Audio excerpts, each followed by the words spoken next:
Sego Scanagua. My English name is Joss. My given French name en français is Jocelyn Tremblay. Tekinityogawe yung Yats is my community worker name, 2 crows. Mashkikii Bimosewin Zaagi'idiwin Medicine Walker is my spirit name.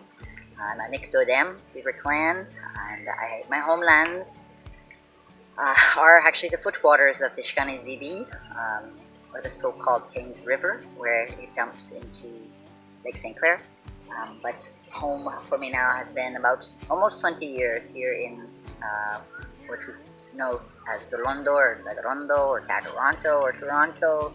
But I actually think of my home here as being the watershed in the valley landscape of Niawao Negagai. The Little Thundering Water also known as Kovichino Zibi, or where the logs stand in the water, where the trees stand in the water, also known as the so-called Humber River. We are very close to that relative now, and we are also very close to the Nimki Thunderbird Mound, the sacred ancestral site that is at the foot of Diagon, which is a longhouse village that is known to have been the landing place of Wendat peoples, Onkweomwe peoples, and Haudenosaunee, Mohawk, and Seneca, and other nations of peoples who passed through here, this meeting place, and came down along this incredible river.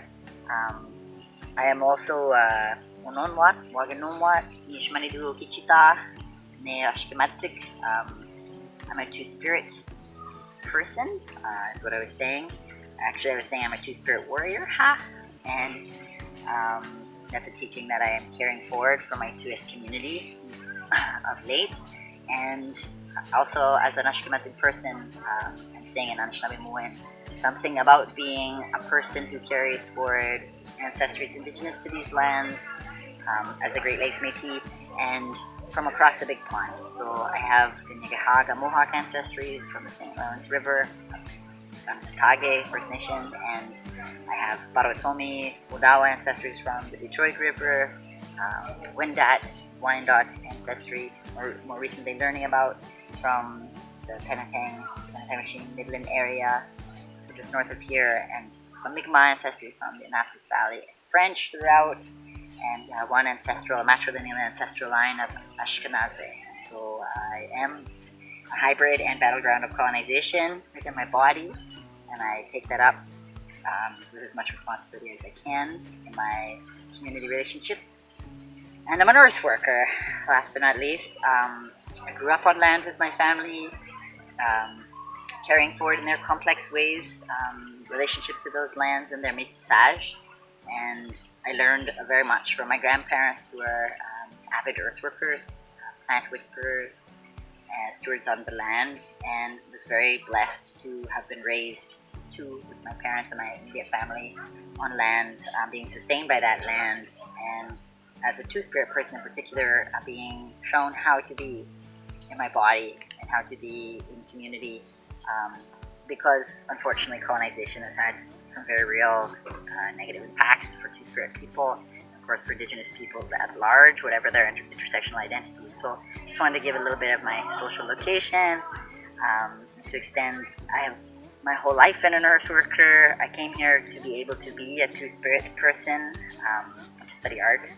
But I never stopped practicing earthwork because those are my transferable skills, and so just by lived experience I've come to recognize in times of my life where I was myself street involved and hungry, remembering foods that are here, and in my community responsibilities and in my ceremony life, receiving seeds and being a seed keeper of some ancestral varieties. And so in this space, I've gotten a lot of teachings from an array of different community members, but I really want to recognize actually Diagon Historical Preservation Society, of whom I learned a lot more about the stories of the restoring of the land itself and the peoples that are on it. There's so many plant relatives actually to recognize right now, and I speak to recognition because for Onkweomwe people and in my heart and in my teachings of Onkweomwe spirituality, the great law of peace, to give thanks for anything else that we do, practice a really critical piece of the great law. And so in a manner of recognizing so many relatives like that, just as we were walking in here, seeing some that have come with ancestors from across the pond, from these grandmother burdocks here with big roots, mining deep, bringing up minerals and bringing up good bitter medicines for our livers, and delicious food source to the motherwort. There's a great nervine, soothing, hard medicine like a mother's hug, part of the mint family. Square stalk, of course, white man's footstep. Just to say, this plantain, lots of people are coming to know about plantain. It grows in the lawn as dandelion, its companion. They're being restored as good foods and medicines. This one, it's true, came with folks across the pond, but I received some teachings from some knowledge keepers at Ipperwash or Ajudanah First Nation that we have a native long-leafed dandelion that has a red center, just to say, so that you can carry that story forward among the cool relatives here. Even this clover is a really good medicine. It's part of the legume family, so it's actually related to bean or osaheda, which fixes nitrogen. So what it actually does, all these legume relatives, is that from their roots they do this cool witchy thing. If you've ever heard about the story of how Bean, the second sister, her gift to her sisters is that from her roots she attracts microorganisms, and those microorganisms can turn gases in the air, such as nitrogen, into nitrates, which feed all the plants. And that's a really cool thing. So many relatives. We have this mulberry back here, which of course is one of our native berries, and one that grows still, thankfully, fairly abundantly on the land. So worth recognizing, a delicious relative and a very hydrating relative. Again, as a person who has at times needed to sustain myself in the city from what I could forage, it's a good, it wets your whistle real good too. Among the things.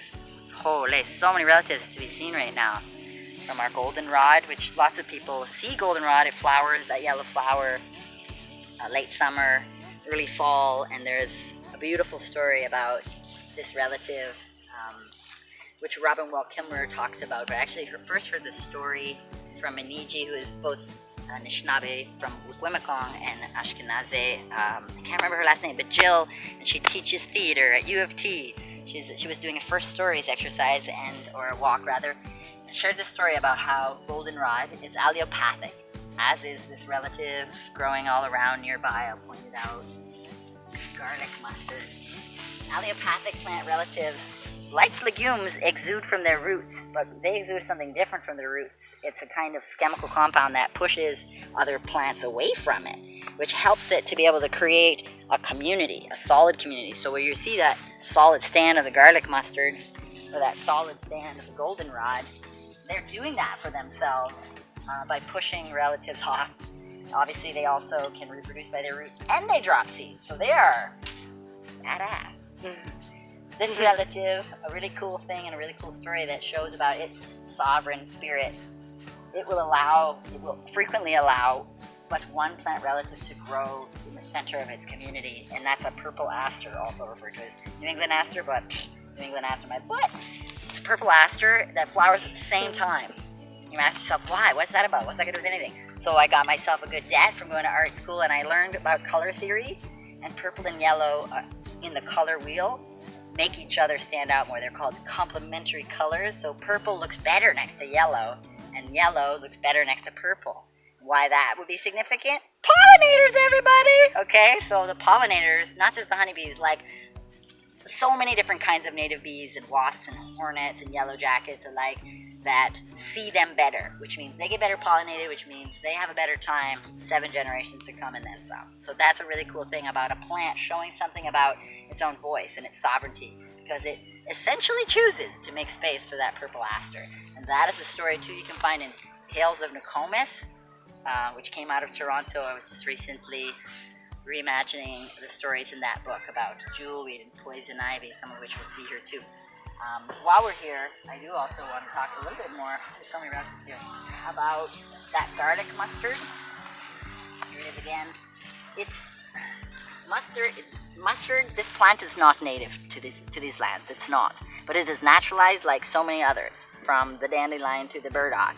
And they're here with us. They came because they were food and they were medicine.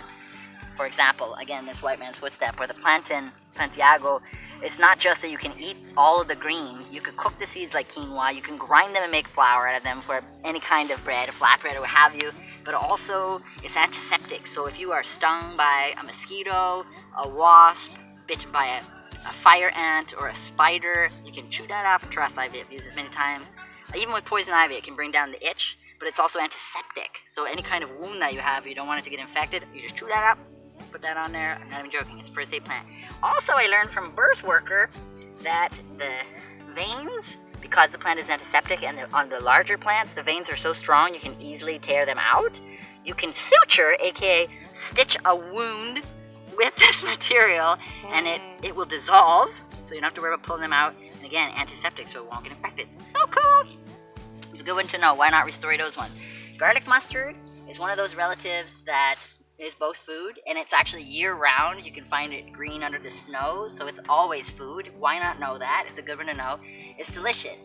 It's a mustard, but it has the medicine of allium inside of it. So I just want to show the leaf because it's everywhere. It's everywhere because the land has been so disturbed, and whenever you see this plant relative, which is going to seed now, for anybody who grows mustard, you'll recognize the seed pod is very similar. It's just woodier because it's wild growing now. But because it has the medicine of allium, which is like garlic, onions, leeks, chives, all those plants taste like garlic. It has that cleansing medicine. It has the medicines of allium. So learn about the medicines of allium if you want to know. But it also has the medicines of mustard. So both are heating qualities. So in terms of needing to bring heat into the body, when you eat it or drink it as a tea, you can also mash it up and make a poultice. This is great for people who have kidney sensitivities. You just want to heat up those kidneys, or to put it on areas of the body that are inflamed, to bring heat to it to help flush and to create circulation. So, the story though to tell about garlic mustard, which I was touching on, I think it's really important.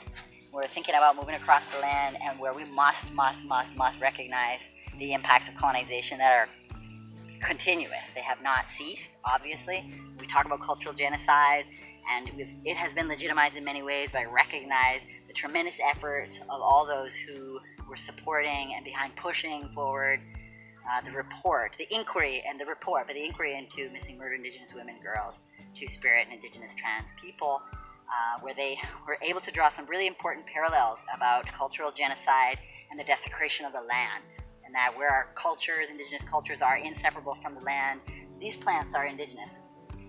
The elderberry is Indigenous to this land. The sumac is Indigenous to this land, and they're the few that have been fortunate enough to be allowed to stay here. We have lost hundreds of thousands of Indigenous relatives, just in the plant world, the insect world, the animal kingdom, across so many Indigenous relatives. And just to reframe how we think about cultural genocide, if it impacted the human people, it surely impacted many times, like hundreds of times more, other relatives. So we are dealing with an Mashkikii landscape here, and that's how garlic mustard and burdock are here. And they are still, because the plant kingdom has always been so generous to us. They feed us, and they give us so many teachings. So as we make our way down, because I've got intentions to harvest some relatives for an elixir that helps to promote the germination, but also the epic rapid growth of Johekwa, our sustenance, the three sisters, corn bean squash, or Oneste, Osehera, or Onslagoa. So I was pointing out before this elderberry, and it's a good one to know because it's around and it's such a good plant relative. It generally grows just like this, a shrub or a bush. Doesn't get too much bigger than this. This one is popping off, so it's June. It's getting into later June. We're nearing the half moon of June. So you see that it's just flowering now. If it were in more direct sun, it could easily already actually be finishing flowering and have some berries on it. And I know that because I was recently looking at some berries on the Niagara Escarpment. The flowers are medicine and the berries are medicine. I'm willing to believe that other aerial parts are also medicine, but I know that the flower can be put up like in honey or maple syrup or oils or vinegars or other kinds of, I don't generally directly encourage people to go to alcohols until you've experimented with the less strong medicines, or those medicines that aren't as potentially culturally complicated. But all those medicines are carriers. Even water is a carrier. When we make a tea, it draws the medicines out, and then we're able to ingest it through those carriers or put it on our bodies. It's really good medicine for strengthening the immune system. So in the spring, tonics of the berries, which you can put in your freezer, or you can make them during the summer and store them up. You put them in honey, and because honey is antiseptic, antimicrobial, it won't go bad, unless of course there's a ton of water in there. But all this to say, elderberry is a great one to know, and here it is right here. We're just walking through what is a really beautiful landscape, a tiny, tiny fragment of a landscape that is pre-colonial. And walking in here just feels different. I really believe, and I care for the teachings of my elders from Diagon Historical Preservation Society, who are with the project currently, or that group, and who have been a part of it for the past several decades. This space has been preserved and protected by the strong spirit energy of that ceremonial, that sacred ceremonial mound that is again known as Thunderbird Mound, which is at the foot of Diagon Historical Preservation Society. Sorry, Diagon. Hi. I didn't get. That's all good.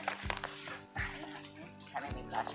Diagon, the village, rather, the Wendat village, which has a very sordid story, which is that the peoples there were attacked, and the village was razed, and there are like mass burials, and now there is a fairly affluent community on top of it, and there are many sacred items there to be repatriated, for sure.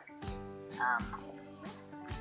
can see here, moving forward, just looking at it, these particular relatives, the garlic mustard and the burdock and that plantain, they're relatives that always indicate something, where they get called weeds, and weed is just another word actually for plant. So is wart, actually. Weed is an evolution of wart, which is a word for plant. It also comes from the same root as the word word. And on the subject of words, radical, root, just saying. These plants tell us that the land has been disturbed. It tells us that humans have done some meddling, always, and that actually when we call them weeds or pests, we're putting bad medicine on them, because they're actually doing an important job with their roots holding the soil, where many other relatives are those more delicate plant medicines couldn't be here. So there's a hope, and again, I recognize and so deeply respect the work of Robin Wall Kimmerer to talk about how they're volunteers. Even the goldenrod, which is a native plant, is a volunteer. It can handle being in disturbed soil where the chemicals that have been coming down, just the compaction from human people, and the developments, because of this area was largely also developed, but it was again, this tiny stretch, this tiny little spread was preserved for reasons that I think have mostly to do with spirit. But it's important to recognize when these plant relatives are here that they are doing an important work, and to let the land rest. And this brings my attention to this really cool plant, which is jewelweed. I point out how it has a slightly bluish hue, recognizing that looking at plants can look like looking at a lot of green. It's got a slightly bluish hue. It's kind of like a white blue, but it also has pink often on the stems. You can see a little bit of that pink. Sometimes the leaves will have a little bit of pink as well. So it's got this kind of scalloped leaf. It's a very juicy plant. I don't know if you can see that, or you can see how that comes off. That's actually a kind of mildew, not harmful at all, but it's a part of its composition. It's juicy like a cucumber, or juicy like aloe vera, and that gives some cues about some of its medicines. I was talking earlier about a Nokomis story about jewelweed and poison ivy. So more often than not, we see jewelweed before we see poison ivy, because poison ivy is a lower growing plant. This particular variety of jewelweed can get actually pretty tall in here, and it's yellow flowering. The more common jewelweed is orange flowering, and the flower is so beautiful. Some say that's why it's called jewelweed. It's so beautiful. It's the natural antidote to poison ivy. For anybody who, like me, is really sensitive to poison ivy, it's very nice to know that the plant world, recognizing that we humans are sometimes so oblivious and so easy to blunder, that even though poison ivy has a shiny leaf which makes it stand out, it often has a splash or a hue of red. It has these like 3 leaves. That there are ways in which we could easily learn to see that it is saying, stop, humans, do not walk here. Tread very lightly here. The land needs to rest. It's kind of like stinging nettle, which also communicates that. It's kind of like how skunk will tell us, yo, just back up here, give me some space. Even Phragmite, which is a plant relative, a reed that has come from across the pond, in the way that it grows, it is saying, you can't come through here, just accept that.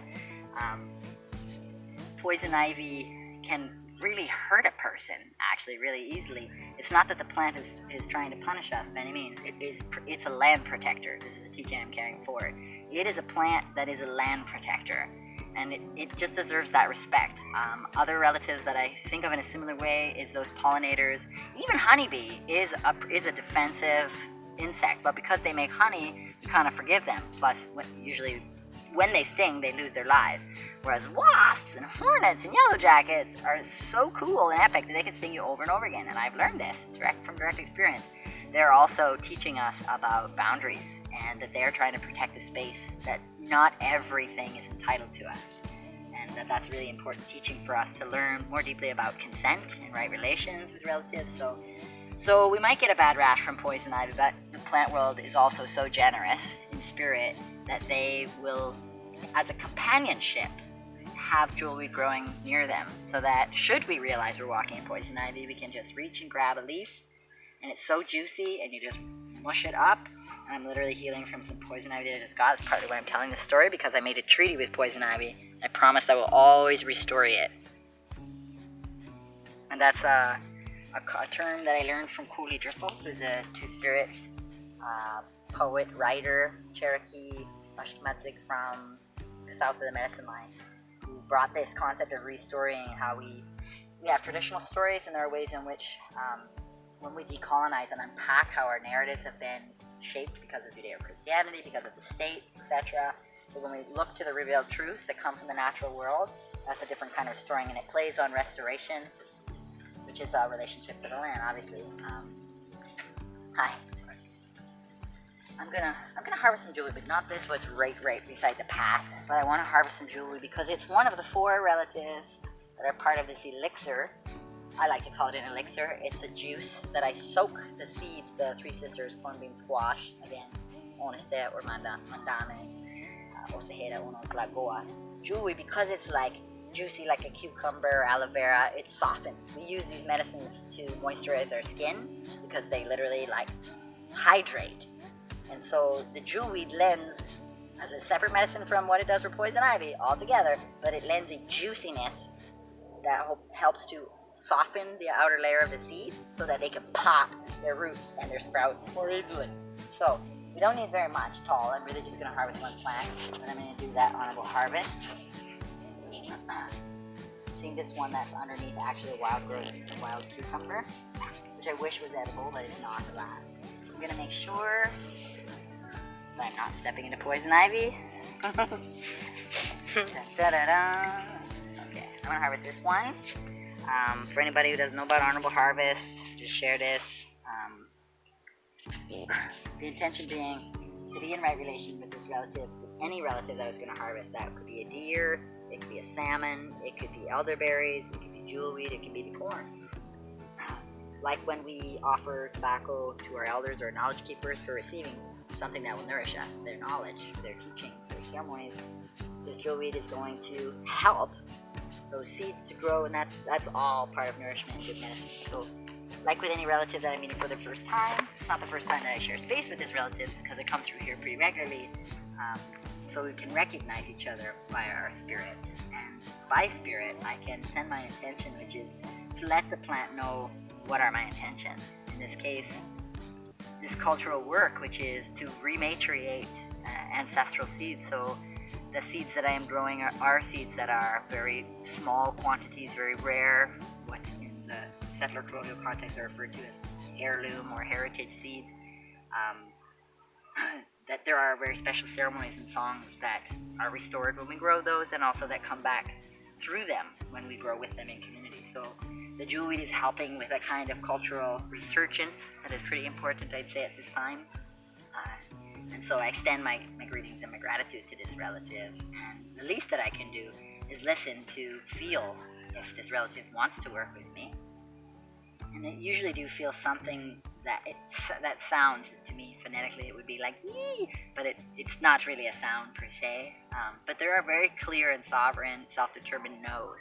I think on some Inatig or Wata maple saplings that were being harvested for lodge poles for Sweat Lodge, that said, we're saying I really appreciate the compliment, and also I need to stay here. And so I'm gonna lay this sema, making sure there's no poison ivy in my direct range.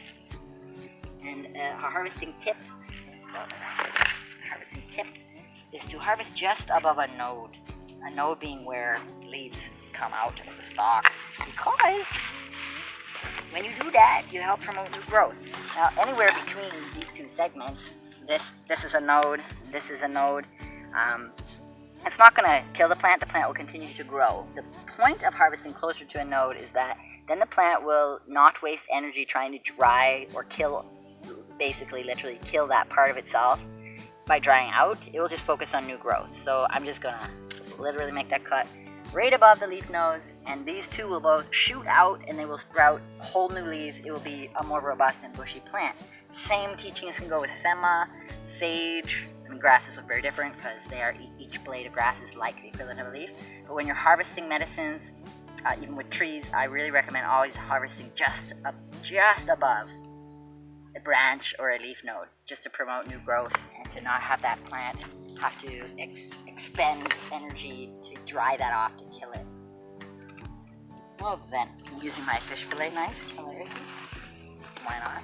That is all I'm going to need, is just this one plant for my elixir for germinating. At this point, all of the corn has already gone through the elixir and has already all been planted. So that was at the full moon that just passed. Now we're coming to quarter moon. These are my teachings that I learned from Steve McComber, who's from Ganawage, Ganyangahaga, Mohawk, seed keeper and pollinator, traditional pollinator dancer, which is to follow the lunar cycles. Really worthwhile.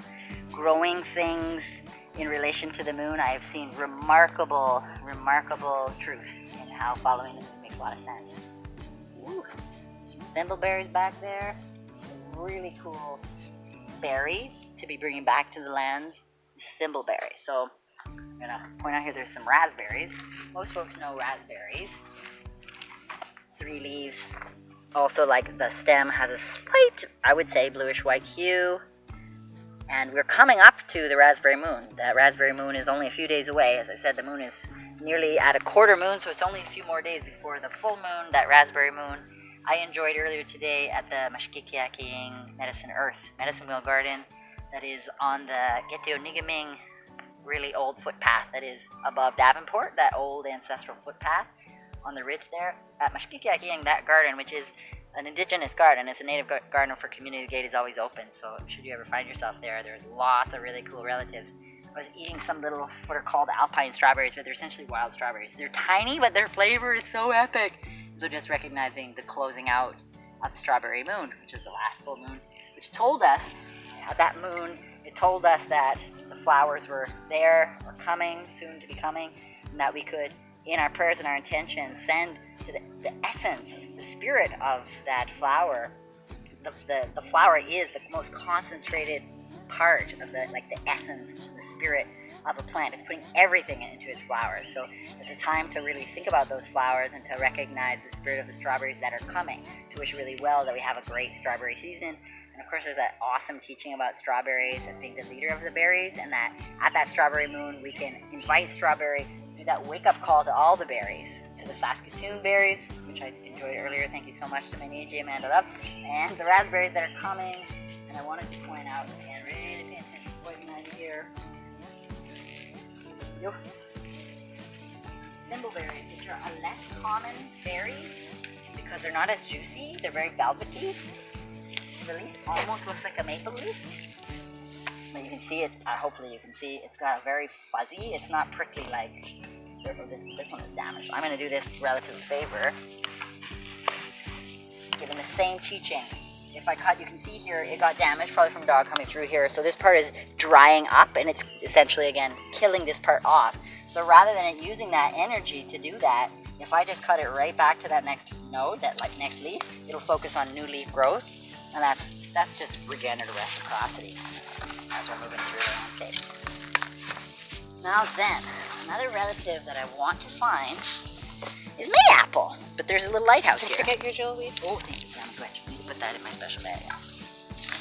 Special bag. We just, we're doing a little bit of plant searching. I was going to say hunting, I guess. Why not? Looking for mayapple. So it's another plant in this elixir for germinating the Three Sister seeds. Mayapple is also an understory. So jewelweed is growing here in the understory of a tree canopy, but it also grows in full sun, so it can grow in full to partial sun. It likes to grow in moist soil, so you can often see it.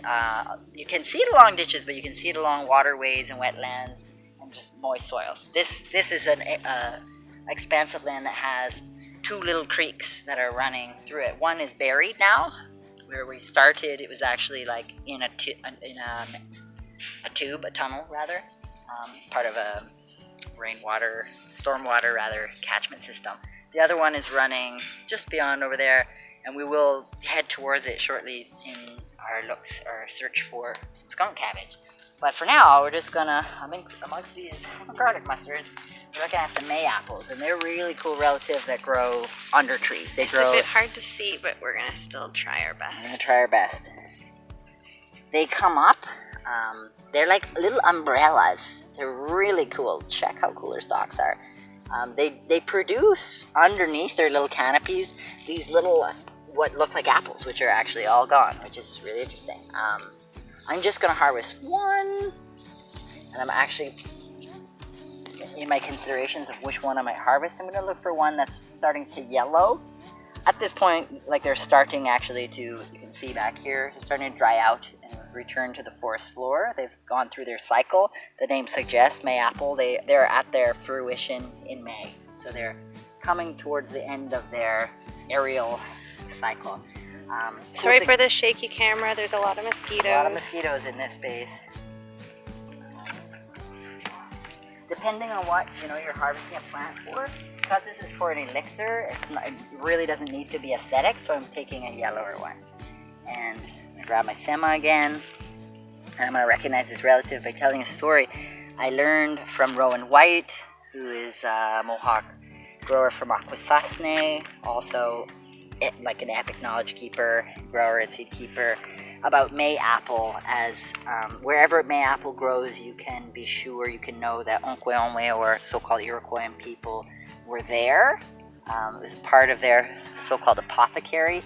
In particular, it's a protective medicine. So they used it in the elixir because it was seen to protect the seeds. So we now know that there are chemical compounds that actually act as a natural insect repellent, so it protects the seeds from being eaten by insects.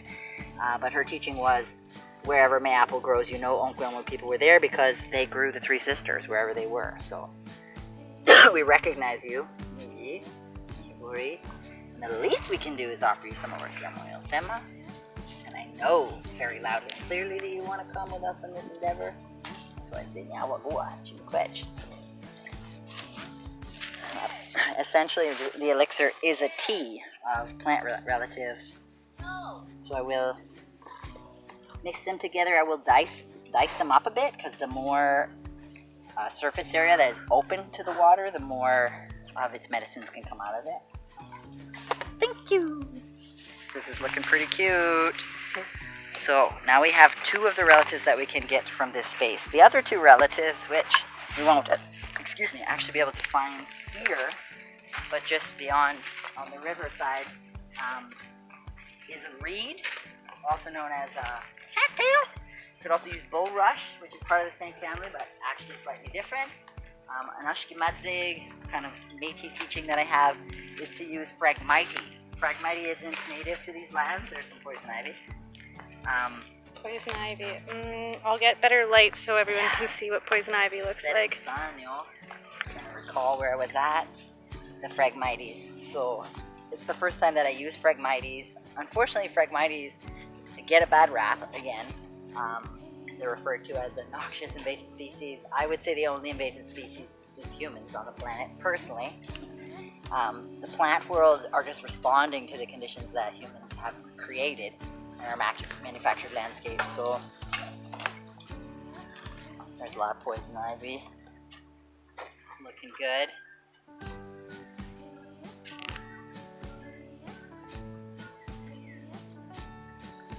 Good job of protecting that little bit of land.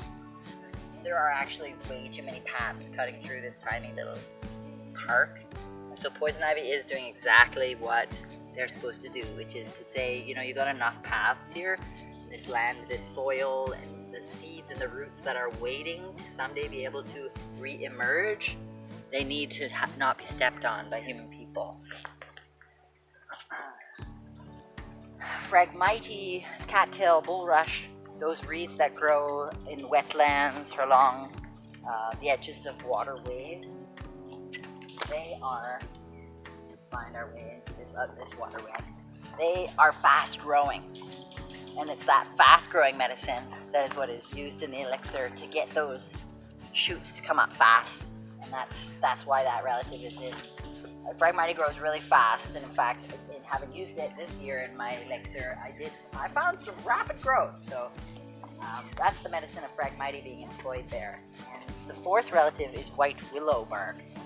White willow bark is also used for pain and also helps to restore arthritic joints, because like the branches of a willow, it's very flexible, has a lot of flexion in it. There's a medicine in it that helps restore that flexibility to our bodies.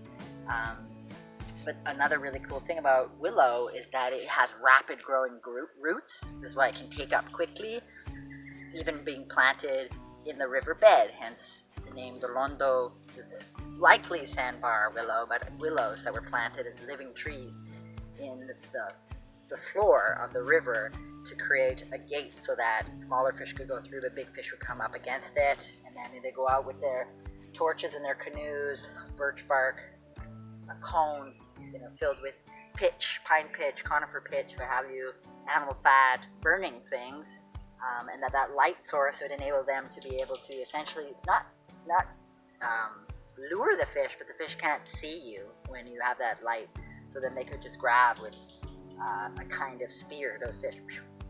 And this is like a big part of the understanding of the story, or the behind the name for Toronto, is the planting of these trees standing in the water to be able to catch fish, because there were epic schools of fish that came up. So white willow has the medicine to promote root growth. If you go to a garden center and buy that rooter stuff, it's literally just white willow that's been dried and powdered, and it comes sometimes in a goop, which has a preservative and a goop that makes it stick, but it's white willow. So you can get your raspberry canes, if you cut the tops off and stick them in some water with a bit of white willow bark, it'll get them to produce roots. So same idea, we use that fourth medicine to promote that root growth from the seeds. So been talking about those relatives because willow also grows close to water. I'm going to walk us into a little bit of a wet spot just so you can see a really nice patch community of skunkweed, because it's a cool one. So we're just going to walk carefully through here. Conscious not to step on anybody's head. See how it's wet here. This is what's remaining of a river or a creek, a stream that comes out of the ground, out of the water table of the earth, and has carved this. There's a ridge here, and above there was Diagon. Now it is another community, and this water essentially ran on either side of the Thunderbird Mound and carved the Thunderbird Mound out of the ridge, which is an old shoreline to the Humber River. But you can see the water is still running, and all up in here in this really wet, mucky spot, good nutritious soil, is skunkweed. Skunkweed's a really cool plant. Another word, plant. Not actually a bad plant. This can be totally eaten. It's one of the first relatives to come up in the winter, and it comes up like a red point out of the snow. And then it starts to open, and it goes from red to yellow to light green, and then it looks like a cabbage in the light green phase, and then it opens up in this way, looking much more like a hosta or like a burdock, and being a dark green. When it's first emerging, it's got a smell. It's kind of pungent, and hence its skunkweed name. This plant can be totally eaten. It's recommended, I would say, also from experience, for people who aren't used to like really prominent and distinct flavors, which is some of us. Work on developing that palate, but also if you dehydrate it, either in a dehydrator or in the sun or on a slow heat in your oven, it takes that taste out, and it's just like any green, like a spinach, what have you, super nutritious. It doesn't grow everywhere, is the thing. Here it is growing in abundance, but there are so few ecosystems like this that have the biology to sustain it. But it is more common than many other of our woodland and our wetland plants who really, we only hope that they still exist, that they're still here as seeds and roots waiting for the time when they can reemerge. It's just a promise and a dream. We gotta have that hope. Okay, we're trying this again because we were a little bit more in the woods and we realized that there wasn't quite enough light. And as you are our guest through the camera, we are wanting you to be able to see these relatives. So I was just talking about skunkweed. Of course, there's a lot of jewelweed in here too. If you can recognize it from before, see how its leaves are coming down. It's got that slight white-blue sheen. There's a good patch of it here. And most of what you see over there that's that lighter green is jewelweed. So there's a great shoulder of jewelweed on either side of this patch of skunk cabbage. The skunk cabbage is growing in the lowest spot, and I don't know if you can see it from here. The earth is coming down, and of course there's a great big ridge. This is the lowest spot, and these plants are holding the bottom, the floor of essentially a creek, but it's a spring that is coming naturally out of this kind of ridge. This ridge that creates a kind of bowl in this particular environment, and at the head of it is this mound that was carved by that spring coming out on both sides and essentially creating this mound that is just at a departure. It's like an island away from the ridge. Above there is where my village was. Again, Diagon, just up there, but now it's buried by another community known as Babby Point or Baby Point. The skunk cabbage is a really cool relative. We can see and we know that it likes to have wet feet. It's one of the first relatives to come up in this particular ecosystems. When there is still snow on the ground, it comes up like a red, pointy, or kind of like almost like an alien hand. And it can be very pungent smelling in its initial stages. And it goes from bright red, and then it starts to go orange, and then yellow, and then the yellow turns into a light green, and then the light green turns into a fairly dark green. And it does in that light green phase look quite like a cabbage, hence its name. And again, in its red to kind of yellow stage, it's pungent, and that's why it's referred to as skunkweed. But it is totally edible. That doesn't mean come in here and harvest all of it, but if you wanted to just have that sovereign relationship, just to try a little bit of it, just so that you carry its spirit with you and you can wish well for this relative, because it's one of few that are able to still be here, because there just aren't very many ecosystems like this where this kind of biodiversity is allowed to be here. But it is a totally edible food. I recommend dehydrating the green because it can be a lot for people to eat something that they haven't eaten before, both the flavor and also just having the right flora and fauna in your gut to digest it. I haven't had any problems myself digesting it, but as I've already said, I'm a forager, and I've done that by necessity, so I have that microbiology in my guts to be able to digest. So introduce new things little by little, and that's also a way that you can respect the gift of having these relatives. But you can put in your dehydrator or low heat in your oven or just out in the sun, and that will bring down that very distinct taste. We're gonna go to the river now. Okay, we'll meet you there. Yeah, on our way to the river, as promised, we wanted to make a little stop, to make an honorable mention. We're just coming out of the woods, and at the end of the path, just before we broke out, there were four or five of these twinning oaks, black oaks, that do this twinning effect. There's another one right here at the entrance of the path. I have carried a teaching that when a tree, any tree, actually splits into, it's referred to as a Hiawatha tree.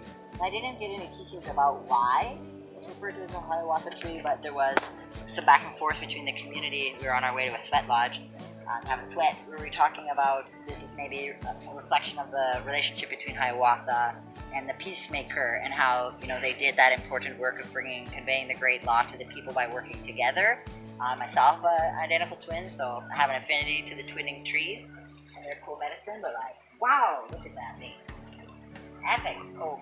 And I want to take the opportunity while we're here, we're walking still to the river, to restory the oaks. So I recommend looking into the black oak savanna, but I recommend looking for indigenous sources or indigenized sources of information about the black oak savanna, because there's this hype now about the black oak savanna, and that it's an ecosystem that's really unique to these lands, and that it has really distinct flora and fauna that are precious. And High Park, which is the black oak savanna, is a designated Nancy site, which means it has really important ecologies that are being preserved. And there's a goal here.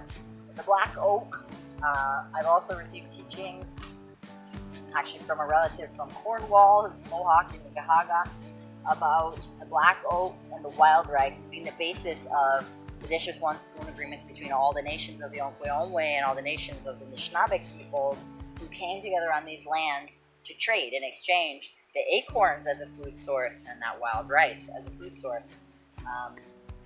So an oak, here's another twin. Beautiful big tree. I'm gonna grate it. Woo, that's a big tree. As a hardwood, oak has really tight fibers, this as distinct from the conifers or other softwoods that can grow much more rapidly. Hardwoods take more time to grow to get big like this. The bigger they get, the more acorns they drop, the more acorns that the people would have to eat. So the human peoples, the indigenous peoples, use strategic burns in different ways. A strategic burn, as I was telling Manija earlier, strategically, we could burn grasses to promote growth, depending on what time of year and how you're burning them. But you can also use that strategic burn to push off the grassland ecosystems. And we would do that because grassland ecology, the soil microbiology, is very different than the microbiology of a woodland. And so to promote creating and fostering a habitat in the soil, in the rhizosphere for the roots and those invisible microorganisms, they would do that. The human people would do that because they wanted those oaks to get big and drop those acorns. Again, it's like a story that is critical to the Dishers who wampum, which came over years of renegotiation to actually encompass over 80 different nations. And eventually, those are indigenous nations, and eventually those European and other non-indigenous to these lands, nations of human people that came on as treaty people, and that's all of us here today on these lands. We're all subjects as treaty people to the original land. So I had to restore this relative because as we approach the river, I invite you to imagine our people to black ash baskets or willow woven baskets, or an actual white willow or red oak or dogwood, of those bendable branches, or reeds made out of those, again, cattail, bulrush baskets that were used both for lying our corn, which we grew along these mudplains or these floodplains or these flats along the rivers, along Squantina, the Dawn, along the Rouge, and of course along the Humber. We know that there were many longhouse villages and other indigenous peoples who lived along the rivers, and these are like the ideal place to be growing Three Sisters. Imagine the fields, what we might call fields, but not just rows of corn. It was never like that. They were ecosystems with lots of different plant relatives in them. So we could see those same baskets in the rivers, weighted with rocks, with those acorns sitting in the baskets in the river, the action of the current leaching the tannins, which is really bitter and hard to digest, out of the acorns, which is one of the first processes after harvesting, is to leach the tannins, and then they would be dried, and then they would be pounded, etc. So you can imagine that process of baskets all in the river. It would have been really quite a thing to see, no doubt. Let's see the river.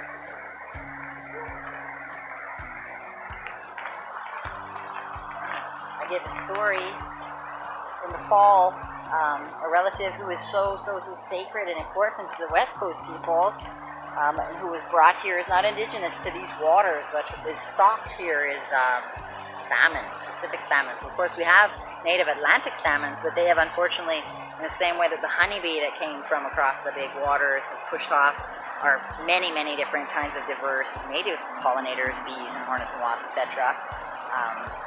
The Atlantic salmon and other native fish species from these waters have been essentially pushed off by the much larger and voracious Pacific salmon. So that is the truth in that story about the salmon, but they do also spawn in this river. And this past fall, I had some pretty awesome salmon harvesting with various Nijis, including an Inuit elder who brought her udu and filleted the fish that we filleted on the river right there. And at night, we were fishing at night trying to use that technique where we were using headlamps and clip-on lights to function in the same way. I was able to, wearing a wool glove, just pick those salmon right up. My Inuit elder, like I say, was using that udu and just took that flesh off like it was like a sweater, like they were playing a cello. And I caught my first salmon by hand here I was getting some teachings from Miniji on Chichok, trying to think like a bear, trying to grab the fish by the tail of the stomach and then throw it on the shore. And you got to quickly clamor and try and stop it from falling back into, or flopping back into the water. But I've perfected that teaching, and now I think more like a chichok, like a crane or like a stork. And I come in nice and slow. And this was actually something I was already practicing before the bear grab. Come in nice and slow. And the fish will stir up a bit, but they'll come back, especially if they're in an area that they're already checking out, because they're like checking out the other fish, because they're thinking they're cute. And then just grabbing by the tail and putting it up. These are fish like the size of my leg, which a lot of people don't realize that there's salmon are running here. So I share that, obviously, like anything that I'm sharing about as relatives here. We want to be respectful. We only want to take ever what is enough for us and for our community. We're going to make sure we share, and we're going to respect that harvest and use every part of it. So it's my last teaching by coming down to the river. I only have so much time. Just think about how everything is related. Think about right relations as being about regenerative reciprocities. I don't know if you'll catch that, but people in there too. My body cover in some ways. Yes, there. There we go. But the people who were growing those three sisters, Hekwa, again, the corn, bean, squash, in those ecologies, the mounds, for so many reasons, the mounds are brilliant, and I echo the significance of that sacred mound that we were just at. Mounds were like monuments. We didn't need to make a bronze cast of some dude on a horse. The mounds were by themselves, whether we ever did anything to them, by being on the land. And High Park has 50-some mounds that were left when the ancestral lake, which is known ethologically as Lake Iroquois, when it receded, and that recession left that Davenport Ridge, or the Gatineau-Nigaming Ridge. And that's how we know everything south of the Davenport Ridge is soil that is sandy, because it was underwater. Everything north of that ridge has a much higher content of clay because it was above that proverbial sea. So this too, in the Humber Valley, was part of that proverbial sea, and so it has much sandier soil. Though here, floor of the river also has sections that are just plates of clay that have been holding since that glacier retreated. It's really, really cool. Our ancestors grew along the river for a number of reasons. One, seasonally when the river floods, it brings sediments up, including decomposed fish. Two, the older ridge, when the river used to be much greater, when the glacier drug it, erode sedimentation down, so it becomes a landing pad for a lot of nutrition. But two, it's right beside the best source of fertility and nitrogen, the fish. So in the spring, the first fish run is of gogong fish is the suckerfish. Doesn't get the rap that it should. We have a suckerfish moon for a reason. And so at that moon, we send our greetings and our gratitude to the suckerfish, and the spirit of the suckerfish, which is getting together. They're rallying their forces in the lake, and they're starting to think about that dream of coming up the rivers to do their spawning. And so at that time, we ask their spirits to go up into creation spirit. And because they are a cleaning fish, even though they're referred to as a bottom feeder, like as if that was a bad thing, they actually clean the water. So if suckerfish ain't in the water, it ain't safe water. And that any suckerfish come off this river is astounding. It has a lot to do with a history that led to a renaturalization. And it's a sad history, which caused the lives of some human people. And it's allowed a lot of relatives to come back onto the shoreline. So in recognizing those mounds, getting those fish bodies after we've taken the meat off, again, think about that uru filleting. We'd harvest that, smoke that, give thanks, and then we would put the remains into the mounds. So the mound is a perfect spot to put that fish right in the center. We know by seeing that mound that we never step on it out of ceremony. In the earthwork is ceremony. We never step on that Thunderbird mound out of ceremony. We're not meant to go up, hang out, have fires. We're certainly not meant to drink beer. We're only meant to go up on those mounds for ceremony, to feast them, to lay medicines, and to recognize the ancestors. Those are my teachings. I just wanted to share that. And same with those mounds that we grow our sisters on. Even if, whether it's strawberries or summer, what have you, you don't want to step on those mounds, because when you do that, you create a compaction. You see the soil goes down. What's happening is that the space between the soil where air and water should be flowing is being eliminated. And that means the roots can't grow as well. So it's a really critical teaching that mounds are sovereign. And each mound is like a nest, it's a home. And it's a nursery for babies to come up. So we want to think about mounds with that kind of love and that kind of gentility. And that's what I want to think of as my touching off point. It's just thinking about how we relate to the earth how we're connecting with all these relatives who have so much to teach us. We have been turned away through the Colonial Project, away from all these relatives. We've been taught that they are dirty, to be close to them is dirty, that it's a lesser than intelligence, that it's just like kind of grunt labor to be connecting to these relatives, that it's evil to be connected to these relatives. All of that stuff we really need to decolonize from our hearts and our minds, and we need to re-indigenize our relationships. Even just witnessing them teaches us, and they have always been teaching us as the youngest relatives how to be. And we may rediscover consent in our culture if we spend more time with these other relatives. We may rediscover love if we spend more time with these relatives. We may discover all kinds of things that our ancestors knew. We'll be rediscovering them as Ashkenazim, picking up those fragments from the land itself, because the land itself added it. I just wanted to say that because I think that restoring our relationships, to me, is the most decolonial and simultaneously re-indigenizing thing we can do, because our languages, our ceremonies, our customs are inseparable to the lands from which they came. So wherever you are, and wherever you have come from, you are here, and so honor your being here. And I wish you all the best in your ceremonies. Have an excellent power. Vamos! Vamos,